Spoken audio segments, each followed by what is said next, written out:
Greetings and welcome to Skechers' third quarter 2024 earnings conference call. At this time, all participants are on a listen-only mode. A question-and-answer session will follow the formal presentation. As a reminder, this conference is being recorded. I would now like to turn the conference over to Skechers. Thank you. You may begin.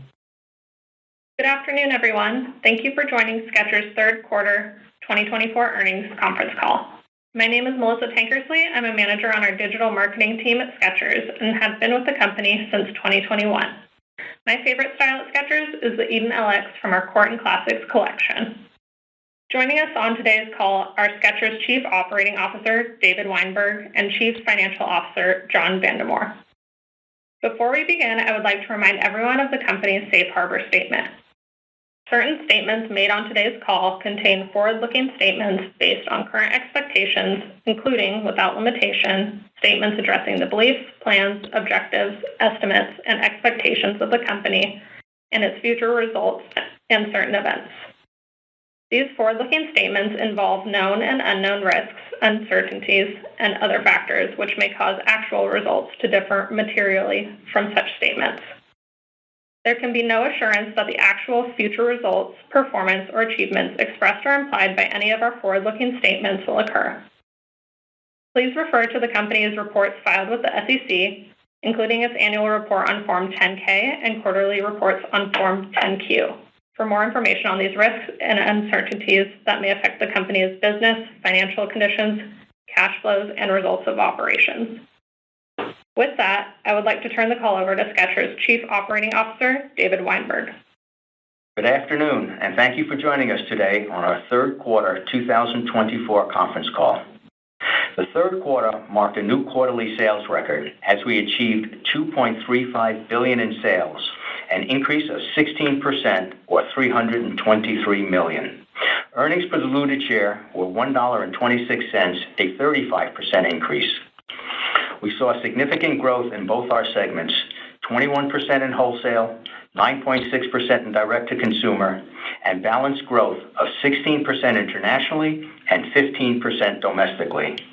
These across-the-board increases and record sales are a testament to the widespread acceptance of our diverse product as customers and consumers increasingly look to Skechers as their source of innovative, comfortable footwear.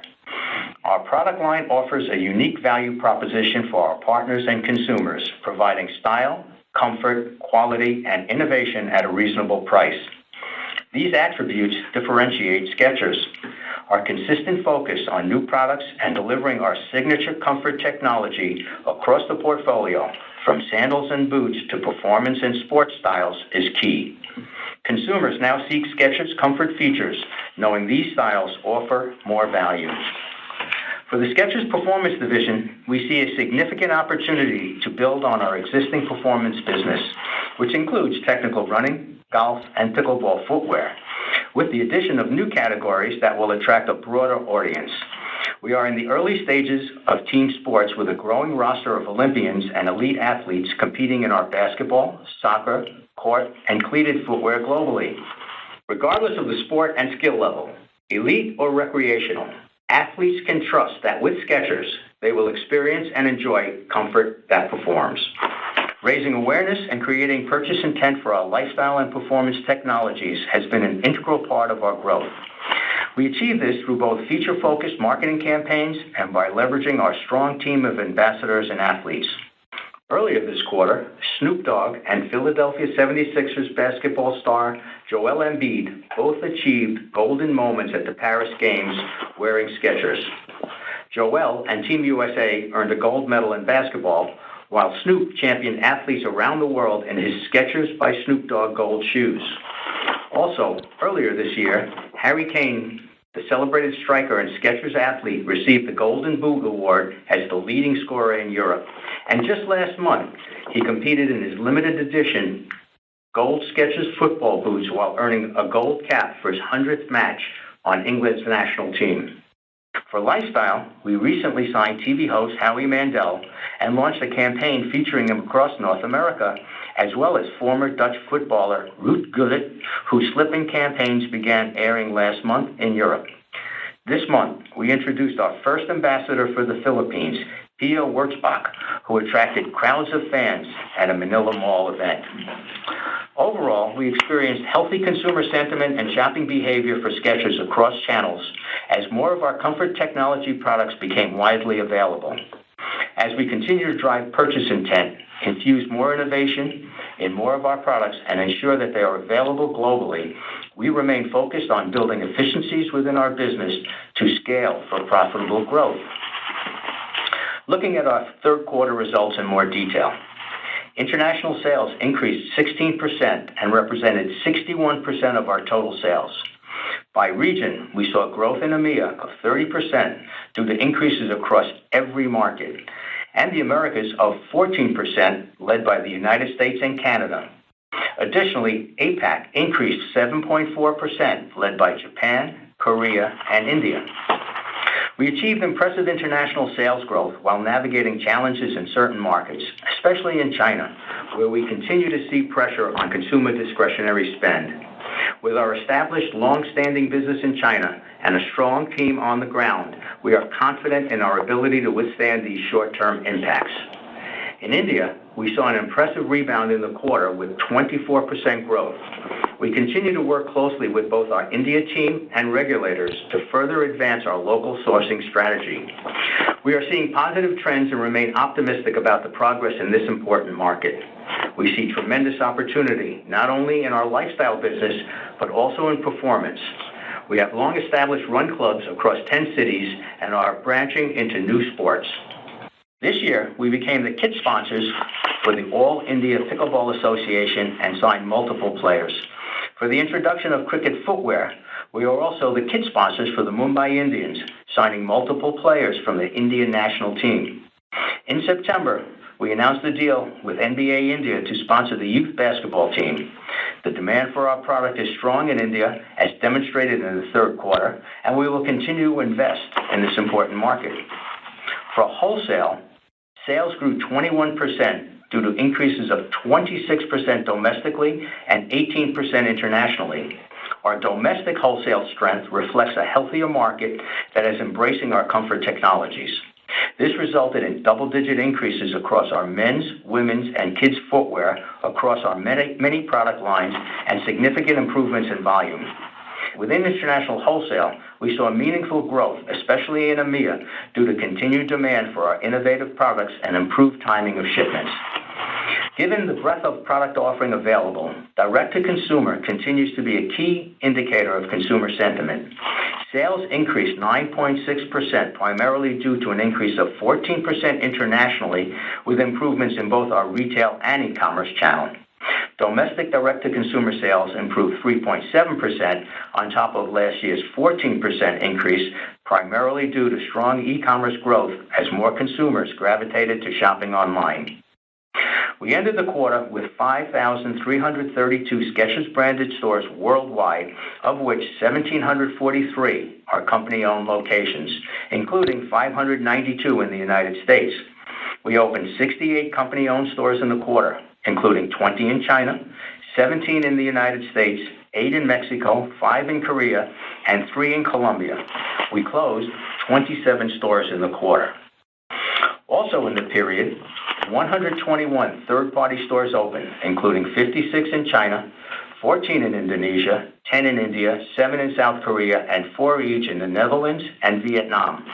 This brings our third-party store count at quarter end to 3,589. In the fourth quarter to date, we've opened 21 company-owned stores, including 7 big box stores in the United States and 4 locations in China. We expect to open a total of 55 to 60 company-owned stores worldwide in the fourth quarter. From an investment perspective, our priorities include continuing to strengthen our product offering while amplifying demand creation and enhancing our worldwide operational capabilities, building our Skechers retail footprint, and ensuring Skechers product is available where and when our diverse consumer base wants to shop. And now, I'd like to turn the call over to John for more details on our financial results. Thank you, David, and good afternoon, everyone. Skechers delivered record third quarter financial performance with sales of $2.35 billion, an increase of 16%, and earnings per share of $1.26, up 35%, driven by strong international growth across segments, continued momentum in domestic wholesale, and durable gross margins. Our diverse portfolio of innovative comfort technology products, combined with our distinctive value proposition, continues to attract and engage consumers, fortifying Skechers as a preferred brand within the industry. These results are particularly impressive considering the challenges we faced during the quarter and demonstrate the resilience of the Skechers brand. Let me address the market in China, where macroeconomic pressures and its impact on the consumer are well documented. Sales declined 5.7% year-over-year, which was below our initial expectations for the quarter. Our talented local team has responded by adjusting our near-term plans to navigate the uncertain situation, and we have modest expectations for the balance of the year, including Singles' Day. Over the years, we have built an incredible brand in China and remain confident and optimistic about the long-term opportunities for Skechers in this market. In contrast to this challenge, we saw marked improvement in several of our international businesses, particularly in Europe, where our mitigation strategies to address supply chain delays bore fruit. We also saw a rebound in India, where the continued collaboration between our local team, suppliers, and regulators led to a meaningful turnaround from last quarter's results.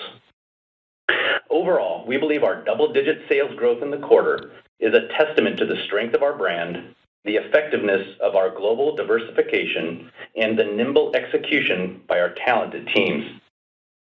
Turning to direct-to-consumer, sales grew 9.6% year-over-year to $931.7 million. International was a key driver, growing 14%, with increases in both retail and e-commerce channels across most markets. Domestic sales increased by 3.7% on top of 14% growth last year. We maintained growth in e-commerce while observing a gradual improvement in store traffic, which yielded stable retail sales. Based on early results, we expect similar direct-to-consumer trends in the fourth quarter, recognizing that the key holiday period remains ahead. In wholesale, sales increased 21% year-over-year to $1.42 billion. Domestic wholesale sales grew 26%, or $107 million versus the prior year, driven by solid consumer demand and the increased capacity of our wholesale customers to embrace our comfort technology products. International wholesale sales increased 18%, or $134.4 million, reflecting the robust consumer appetite for our brand across the globe, leading to double-digit growth in every region when excluding results in China. Based upon booking trends and early results, we anticipate wholesale will continue to deliver strong results through the fourth quarter. Now turning to our regional sales. In the Americas, sales for the third quarter increased 14% year-over-year to $1.16 billion, driven by continued momentum in domestic wholesale. The Americas direct-to-consumer business also grew impressively across nearly all markets, demonstrating continued consumer demand for our product. In EMEA, sales increased 30% year-over-year to $625.6 million, driven by double-digit growth in both our wholesale and direct-to-consumer businesses. All channels exhibited outstanding growth in nearly every market, driven by strong consumer demand and wholesale benefiting from improved product availability.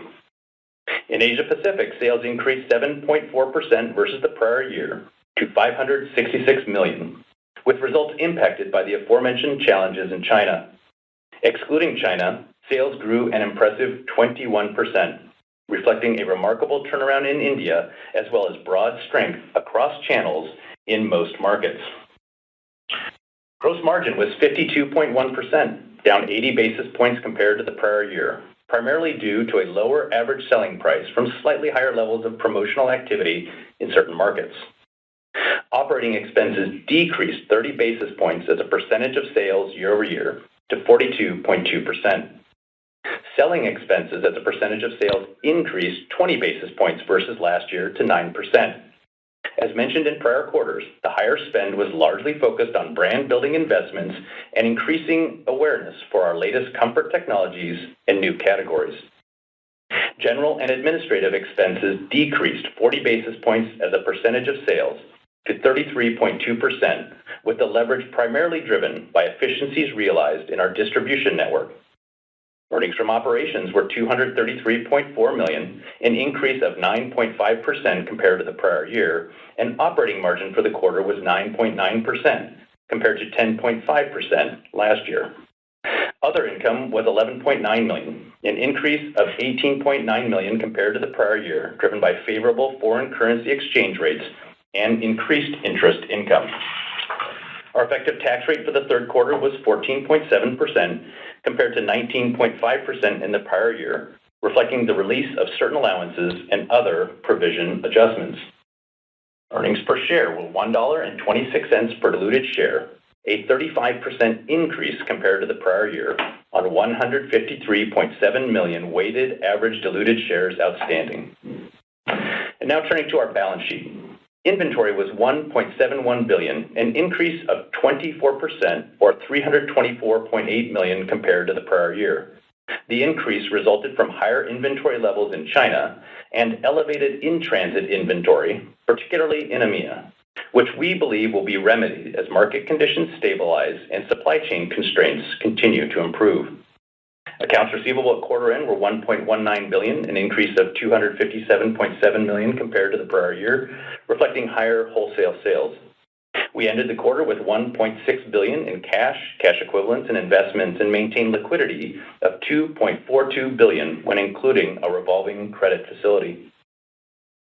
Capital expenditures for the quarter were $113.9 million, of which $56.3 million related to new store openings and enhancing our direct-to-consumer technologies, $22.6 million for the expansion of our corporate offices, and $17.1 million for investments in our distribution infrastructure. Our capital investments are focused on supporting our strategic priorities, which include maintaining our best-in-class distribution capabilities, growing our direct-to-consumer segment, and expanding our brand presence globally. During the quarter, we repurchased approximately 1.4 million shares of our Class A common stock at a cost of $90 million. We continue to deploy our capital consistent with our stated philosophy while maintaining a durable balance sheet and ample liquidity. Now turning to guidance. For the full year 2024, we expect sales in the range of $8.925 billion to $8.975 billion, and earnings per diluted share in the range of $4.20 to $4.25, representing annual growth of 12% and 21% respectively at the midpoint. This implies fourth quarter sales in the range of $2.165 billion to $2.215 billion, and earnings per diluted share in the range of 70 cents to 75 cents. Our effective tax rate for the year is expected to be between 18 and 19%, and minority interest is expected to grow in line with total sales. Capital expenditures are anticipated to be between $375 million and $400 million for the year. We remain committed to achieving $10 billion in sales by 2026 and delivering sustainable, long-term, and profitable growth. We thank you all for your time today and look forward to updating you on our fourth quarter results, which we expect to release on Thursday, February 6, 2025. With that, I will now turn the call over to David for closing remarks. Thank you, John. As the comfort technology company with innovations that include Skechers hands-free slip-ins, Skechers Arch Fit, Skechers air-cooled memory foam, Hyperburst, Fit Knit, and many more technologies, we are focused on designing product that consumers both want and need at a reasonable price and delivering it through their preferred distribution channels. Our consumer-centric philosophy and innovative and comfort-driven mindset across our diverse product portfolio is what differentiates us and is what drives us to excel and results in record-breaking sales. With fresh products to introduce, campaigns to support, and opportunities to explore around the world, we will continue to invest in the brand, our infrastructure, and our people. We remain committed to design best-in-class and best-in-value products for consumers and to profitably grow the company as we bring comfort to people from all walks of life. As always, we are grateful for the contributions of the entire Skechers organization and our valuable partners as we deliver profitable growth this year and into the future. Now, I'd like to turn the call over to the operator for questions. Thank you. We will now be conducting a question-and-answer session. If you would like to ask a question, please press star 1 on your telephone keypad. A confirmation tone will indicate your line is in the question queue. You may press star 2 to remove yourself from the queue. For participants using speaker equipment, it may be necessary to pick up the handset before pressing the star key. One moment, please, as we poll for questions. Our first question comes from the line of Jay Sole with UBS. Please proceed with your question. Great. Thank you so much. David, John, my question is about domestic wholesale growth. 26% is a really big number. You mentioned that some of the drivers were increased capacity of your customers to, I think, add SKUs and just adoption of new technologies. Can you just elaborate a little bit more on where the growth is coming from, what categories, like how you're able to achieve such high growth in domestic wholesale? Thank you. Hey, Jay, I mean, we need to keep in mind where we were last year with the domestic wholesale marketplace. And we spoke quite a bit about the inability of certain customers, either because they had too much inventory, they didn't have an open to buy, to fully embrace our comfort technology products. And what you're seeing is after a year of maturation in the market, and quite frankly, the success of those products, that those customers are coming back and they're able to fully embrace the line. It is our comfort technology products that's succeeding in the market, both in our own stores, our own retail, online, as well as with our wholesale partners. So the primary driver is an ability that was not there last year to really fully embrace the comfort technology message and product that Skechers is putting forward. And obviously that's supported by the marketing that we're doing to really drive consumer awareness of the technology, of the products that incorporate the technology. Got it. And maybe if we can also talk about India, it sounds like that market seems some real progress in the last 90 days. Can you just tell us a little bit more about what you're seeing there, and just give us an idea of, how important is India to future growth? Like, how big is the market today for Skechers, and where do you think you can go over time? Well, we're not going to say how big the market is, but I appreciate you asking. But it's an incredibly important strategic priority for the company. Keep in mind that we've been growing exceptionally well in India, really for the last 8-10 years. What you saw last quarter, as we mentioned, was a bit of an anomaly in our view, in part because of some of the regulatory changes that had been made that we had not yet had an ability to fully respond to. You saw some alleviation of that allowed us to get inventory into the market in a concentrated way, and that really bore a lot of fruit this quarter. In addition, as we mentioned in our prepared remarks, we are seeing tremendous progress in collaboration, between our teams, our suppliers, and the regulators that we believe will set the table for, longer-term success, similar to what we've seen up to this point in time. So we remain optimistic. There may be challenges ahead associated with incorporating, a stronger supplier base locally, but it's something we're working on diligently. And again, this quarter, I think, is the right example of when we can bring inventory to market in the right way, with the right balance across our product line, it succeeds and succeeds wildly in that market. And it's one we're very excited about for the future. Okay, that sounds great. Very helpful. John, thank you so much. Great. Thanks, Jay. Thank you. Our next question comes from the line of Laurent Vasilescu with BNP Paribas. Please proceed with your question. Good afternoon. Thank you very much for taking my question. David, John, I wanted to ask about the guide for top line. I know you raised the bottom end of the range a little bit. Obviously, recent conferences, you talked about your expectations for China to be more muted for the back half. So I'm just curious to know what's the offset there that drove a little bit more upside for the top line for the year? Well, I'd say you hit on the most sizable unknown at the moment, which is, the market in China. We talked about that in our prepared remarks. Again, I would stress that long term, we remain fully confident in our opportunity there as a brand. Our talented team there is working to adapt to the environment, we're in. And so that's been the biggest net deduct from our view. But obviously, the strength of what we delivered this quarter gave us the confidence to raise that guidance, which, if I recollect, is the second quarter in a row we've done that. And that's on the back of the strength you saw, domestically, you saw in international markets outside of China, really everywhere. As we noted, the wholesale growth across regions, if you exclude China, was all double digits. So what you're seeing is the product coming through, the brand coming through. I think the macroeconomic environment in China will resolve itself. I think it's just a question of how quickly and in what manner. Right now, I would tell you what we're eagerly watching is the early returns of Singles Day, which has started out nicely. It's a long way to go, obviously, much like I would probably caution about the holiday season and the direct-to-consumer business as a whole.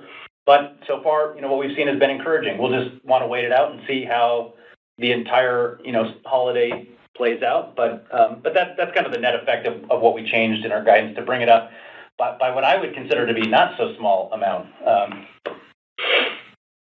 Very helpful. And then maybe just a two-part question here. John, I think you mentioned the higher level of in-transit inventory, particularly around the Red Sea. Can you maybe kind of frame us how much do you think leakage will go into 4Q on revenues for top line as we kind of try to model out EMEA? And then second part of the question is really on the gross margin. I think that's a little bit of a surprise for many that the GM was down 80 bits. I could see your bridge for the wholesale and DTC gross margins.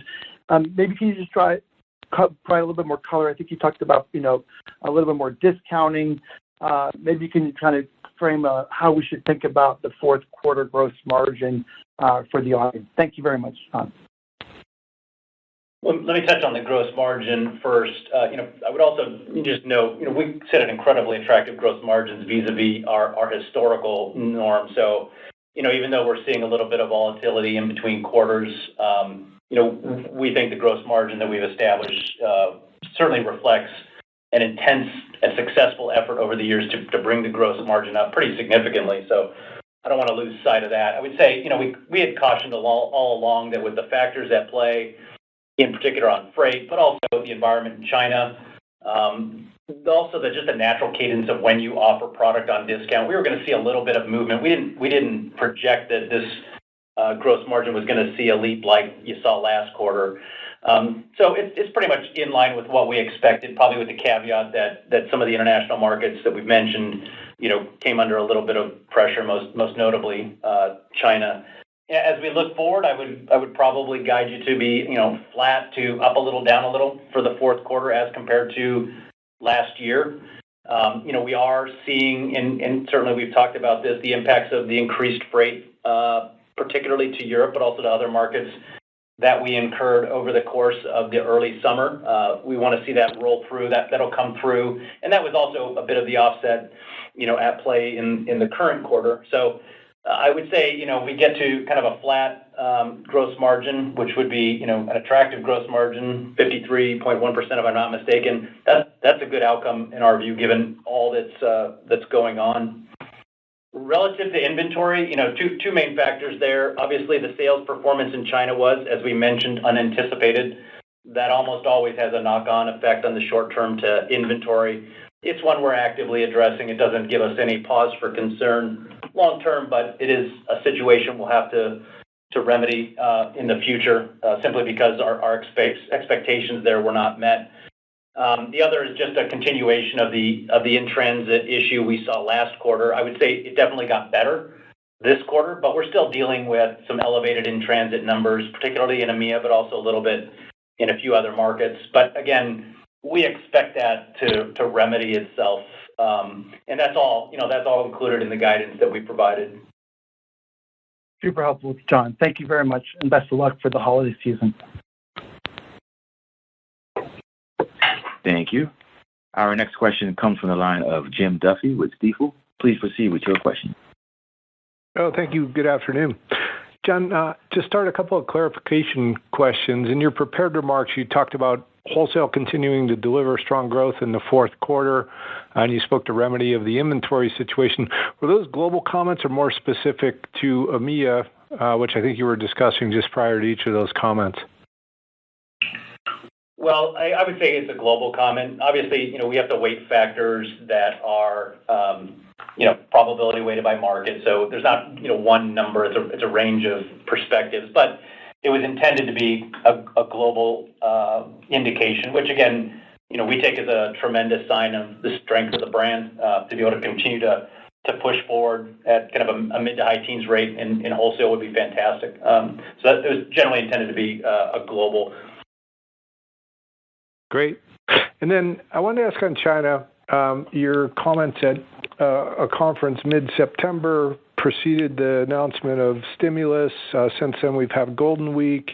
Have you seen any uptick in consumer activity in the China marketplace since, or is it really, still quite stagnant? And if you could, in that context, speak to the pathway to remedy the inventory situation in China.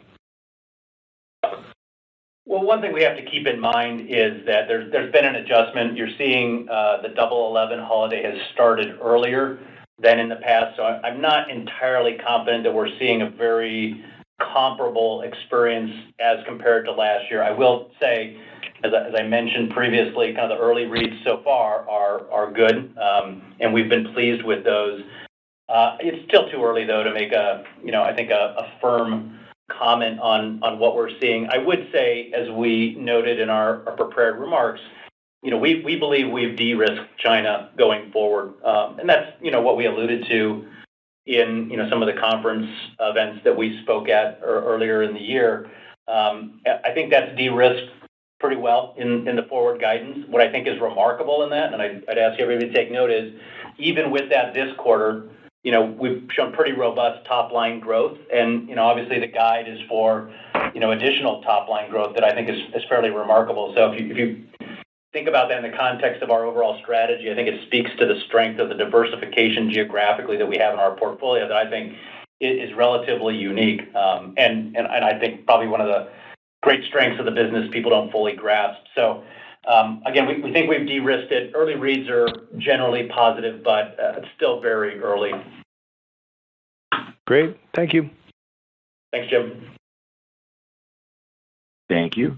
Our next question comes from the line of Alex Stratton with Morgan Stanley. Please proceed with your question. Perfect. Thanks so much. Congrats on a great quarter. I just wanted to focus in just on SG&A here. It sounds like there might be an opportunity for you guys to curtail some of the selling expenses or that. I'm just trying to understand kind of where should that go as a percentage of sales over time. It's definitely elevated versus history. And then really the same thing on G&A, just how you're thinking about that in the near term and long term and where that can go from these elevated levels. Thanks a lot. Yeah, so Alex, as we started the year, I think we were pretty clear about over-investing early on a marketing basis, in large part to really drive awareness for our comfort technologies and some of the newer categories we're launching. We had started that last year in the fourth quarter, so as you look at it from a comparable basis in the fourth quarter, there's much less of a differential, from a leverage-deleverage perspective. So I would say that, we generally expect to see a little bit of leverage out of marketing. It's also obviously a testimony to the strength of the top line that we're envisioning. I would also want to call out our distribution team did a great job. We saw leverage there, and that definitely flowed through, and that's why you saw some G&A leverage.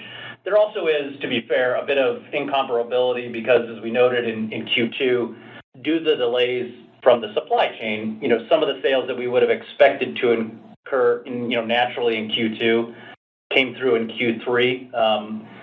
That's certainly something we had to work to achieve. It didn't come free. So again, I wouldn't want to take anything away from the leverage achieved, but there is, with the sales, the record sales we posted this quarter, there's some leverage in that naturally.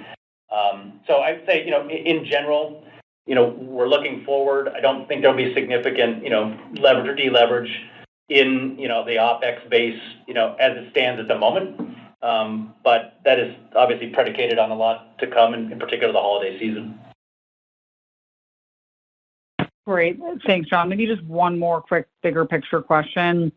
As you guys are kind of getting, it sounds like, more traction with this comfort technology, or it's being more appreciated, maybe there's some restocking happening, and you guys are expanding into new categories. Is this like opening up what types of wholesale partners that you guys can work with beyond what you've historically done, or how is your kind of wholesale partner network changing, if at all? I don't think it's kind of early to see a major change in that, but we're getting tests. We're doing little pieces around the world. Our movement into technical athletics is positive for the brand in general, wherever it is. And we do a lot of our own sales online, direct to consumer. So there's plenty of outlets for it. This is just the very, very early stages. And I think we still have a ways to go before we become a major player in that field. But we are certainly taking some steps, and it's certainly working for us. And we're getting some positive feedback around the world. In some places, certainly more than others. So I think it's the early stages. We don't have any really preconceived notions. You know, our goal has always been to make the product available wherever consumers want to buy it. So I would think, and I do feel personally, that as we continue to build this, there will become a demand in some of those avenues that we haven't been in, and it'll give us an opportunity to get started. Thanks a lot. Good luck. Thanks. Thank you. Our next question comes from the line of Chris Nardone with Bank of America. Please proceed with your question. Thanks, guys. Good afternoon. John, just to follow up on U.S. wholesale, can you elaborate on how your spring order book is faring, and just want to gauge your confidence in growing the domestic wholesale business next year, given the strength so far this year? And then also within the channel, just your assessment on the state of inventory would be very helpful. It's a little early to be talking about 25. I mean, what I can say at this point in time, we've generally been pleased both with the early stage bookings that we've seen and the conversations we're having with our customers. We just had an opportunity to have them in for a review of the product that's forthcoming next year, and I would characterize most of the conversations as very healthy and encouraging. But it's a little too early to be specific, Chris. So I'd probably leave it there. Okay, and just on the overall state of inventory in the channel, like how are you feeling about that heading into the holidays? Good. We don't, again, we've talked about this last year. We haven't seen any significant imbalances. I mean, you definitely need to look at it at the almost at the customer level, if not kind of the regional level. But when we do that, we don't see any significant imbalances in the aggregate. There's some spots here or there where you see some either sell-through outpacing inventory deliveries or the reverse. But I would say in general, we feel pretty good about where inventories sit. Obviously, the key holiday selling period is ahead of us, so we're going to watch that carefully. But at the moment, I would characterize it as fairly balanced. And even though we do have a slightly higher than planned inventory level in certain locations, it's all new inventory. Very little static inventory, even in China. So we feel pretty good about the composition of the inventory we have, as well as that which is in the market. Yeah, I will tell you, in those meetings, the feedback has all been very positive. And I will tell you from an operational perspective, we don't have any backup at our distribution centers. It's not like anybody's looking to hold back, even though October historically for us has been a very weak month as far as shipments to wholesale. This year, because we have been running late, no one's not taking it, and it will hold up significantly better for October. So there's nothing really that we see that anybody's backing away or has enough or too much inventory at the present time. And anecdotally, the comments we have on what we've shown our wholesale partners and even our own retail people has been very, very positively received. So as we get new stuff into the marketplace, we'll have a better idea of how well that'll fare next year. Great. Thank you. Thank you. As a reminder, if anyone has any questions, you may press star 1 on your telephone keypad to join the queue. Our next question comes from the line of Christina Katai with Deutsche Bank. Please proceed with your question. Hi, good afternoon, and thank you for taking the question. I wanted to ask on ASPs, just to get a foresee the pricing dynamics play out for the fourth quarter. I know you will be lapping some more challenging compares on the domestic DTC side. And just how do you expect pricing to play out during the holiday quarters? Just think about consumers continuing their value-seeking behavior, and just how do you see industry promotions? Have those changed at all, or how would you characterize the level of promotionality? I would characterize promotionality as pretty stable. when we're using promotions, they are proving effective. So it's a pretty small envelope of promotions we're using, but those are the ones that have, over the course of the last year and a half or so, proven to yield results. So I would characterize that as stable. I think, in some of the comparability on ASPs is going to adjust in the fourth quarter, given where we were last year. And again, in that instance, we're talking about, product that would have been on exclusion in the prior year, but because it's a year older, it starts to fold into some of our discounts. So that incomparability, of which I think this was largely the last quarter, that fades. That all being said, I would look at the growth we have established, in our guidance as largely volume related. There'll be some price opportunity, we think, but largely volume related. And then just looking back on Q3, I want to stress that, obviously China being a sizable market to us, that had an impact on ASPs that can't be ignored, and that was obviously a reflection of the current conditions. To the extent those improve, obviously there'll be a pickup back through ASPs for us. Got it. That's helpful. And then just a follow-up I wanted to ask on India. Can you just update us where you are on your local sourcing strategy? Just what does capacity look like now? Anything you can share in terms of how much you can produce now within India to supply domestically? And then how should we think about that from a margin perspective as well? Thank you. Well, we're working diligently every day, so it's a moving target. What we've done is, and part of this inventory build that you see is an inventory build in India, to bring it in as early as possible to give us more time on the higher end to build more. So we've opened a number of factories. We're testing them. Our quantities grow. It's one of those things that's very much a moving target. I wouldn't anticipate any significant change in margins right this minute as we move through. And certainly it'll be should be some benefit to margin as you go through long term. So I think, to John's point previously, it's a moving target. We're working on it diligently. I think we're ahead of the game as far as most of our competitors are in getting that space and building that space and getting quality space and higher priced product as well. It won't be a straight line, so there may be some distortions along the way, but we feel extremely confident that we're early, that we're making positive progress, that we will be able to deliver, and in a relatively short period of time, it'll be an advantage to us rather than a disadvantage because of the early opportunities we took to get going and start moving this production along. I would only add that we have a meaningful production base in country today.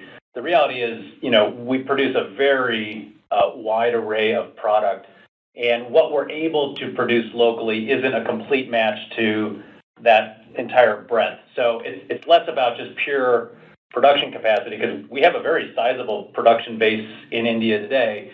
There's just certain categories, certain products that we are not yet able to produce in that market. So in order to offer the consumer the full array of product we want to bring to the Indian people, we still need to mix in some imports until we, build the market up to be able to produce most of what we need. So it's not that we don't have production capacity. We actually have, as David noted, I'd say probably a leading amount of production capacity. It's just not the breadth of the product yet that we would want to offer.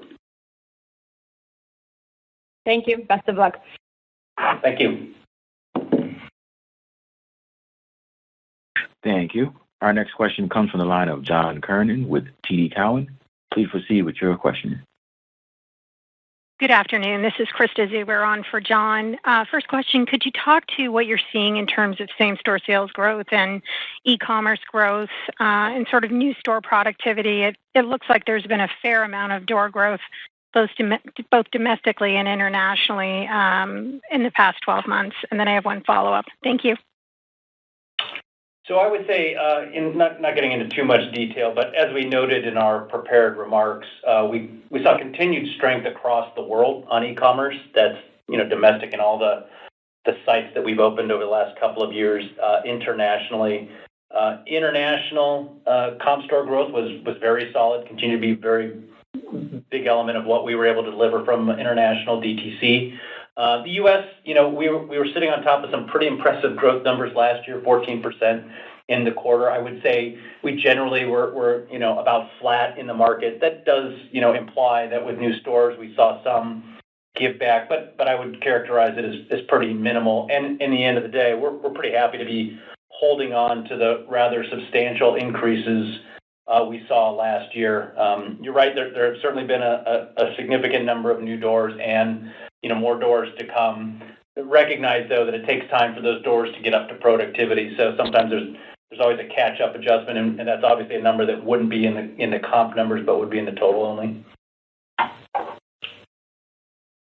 Great, thank you. And just circling back on the G&A, could you just talk to some of the efficiencies you're seeing within the supply chain that's driving, the leverage that you saw in Q3 and the expectation going forward?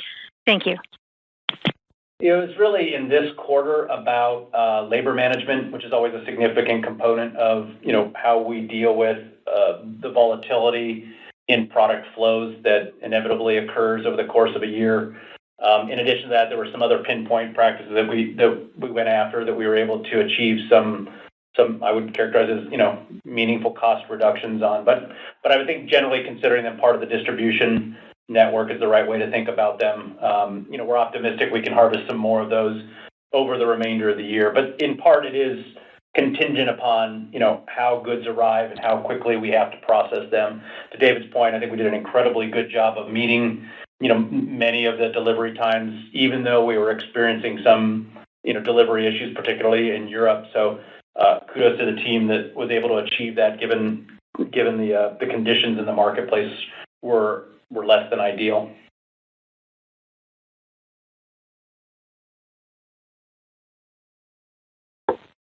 Thank you. Our next question comes from the line of Paul Kearney with Barclays. Please proceed with your question. Hi, everyone. Thanks for taking my question. On EMEA, can you speak to the drivers behind that 30% growth given some of the challenges in the region? And then how do you think about that growth for Q4 given what appears to be an easier comparison? Then I have a quick follow-up. It's largely the same thing that we've seen really over the last couple of years, consumer demand.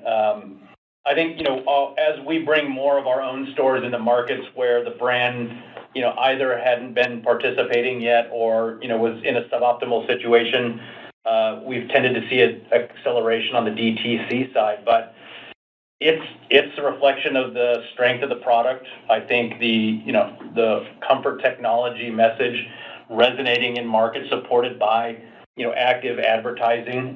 That's really been the case. And, for the last couple of years, we've all been wringing our hands about the conditions in that market, which are certainly there, but it hasn't yet shown itself to in any way diminish, at least for the Skechers brand, consumer interest in what we're offering. So, quite frankly, I don't mean to be glib, but it's the product, it's the advertising that supports it. Yeah. Thanks. And the follow-up is on inventory, and wondering if you can help frame how much of the increase in the quarter was driven from higher levels in China versus higher in transit in EMEA. And then on the China piece, what are your expectations for how long until inventory levels can normalize in the region? Thank you.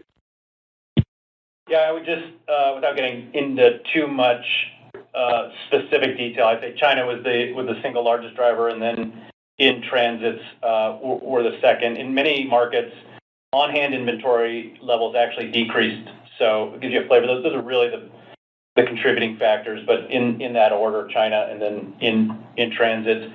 I would say, how long it takes to remedy, particularly the China situation, is going to be, largely contingent upon what we see over the next 2 months, particularly around Singles' Day, because that's a very significant event. But I would note it's obviously a focus of the team there. They know it's a priority. We know it's a priority. It's something we're going to make sure, we resolve. Importantly for us, because it then allows new product to get into the market, and we know that's what really drives the consumer at the end of the day. So I wouldn't expect it to be, a long event, but it is somewhat contingent upon what we see in sales activity over the next couple of months. Yeah, I think it's a good idea to remind everybody that we have the capacity to move that inventory around the world. It's not like it's stuck in China, stays in China. We've shown in the past, and we're very adept at moving that inventory around depending on where demand is. And since we have very few just special makeups for China that's outside our normal range, there certainly are some mitigating circumstances like sizes, colors, et cetera, that we move. But we make that available around the world, and we certainly take a look at it as we exit this year, as John says. Once we see how good Singles' Day is and how we've done with liquidating that inventory, then we'll take the best efforts to move it around the world to those places where it's necessary and just fill in. So it's a matter of timing. There's nothing that we think is old or debilitating in that inventory per se that can't be moved around the world in a relatively short period of time. Perfect. Thank you so much. Best of luck. Thanks. Thank you. Our next question comes from the line of Jesslyn Wong with Evercore. Please proceed with your question. Hi, thanks for taking our questions here. I would like to ask a little bit more on China weakness. Could you just give us a little bit more details on where was below our expectations? Do you think the weakness was driven more by overall macro, or do we think that we missed on some opportunities and sales in the region? It was a macro condition. I don't think there's anything that would suggest it wasn't, given the monopoly of data we've seen from other brands, but also just if you look at where the business underperformed what we had originally thought, it's pretty universal. So I think we're pretty confident saying it's a macro condition. It's not a condition specific to the brand. Got it. And when I look at guidance, it seems to imply that the second half operating margins versus prior guidance is guided down. So I was wondering if there's any change to our expectations to the fourth quarter operating margins there. Well, we hadn't previously given anything specific on fourth quarter operating margin. Obviously, as we have adjusted our forecast, we have to take into consideration the flow-through effect and what that means. I would say most notably our expectation remains that we will be delivering double-digit operating margins this year, and that's, I think, something to be celebrated. We've talked about that for a while being an objective. It's not the end point, but it's a waypoint, and we'd be pretty excited to get there this year, which is our full expectation at this time. All right, thank you. Thanks, Jesslyn. Thank you. And we have reached the end of the question and answer session, and therefore we have reached the conclusion of this call. We do thank you for your participation. You may disconnect your lines at this time.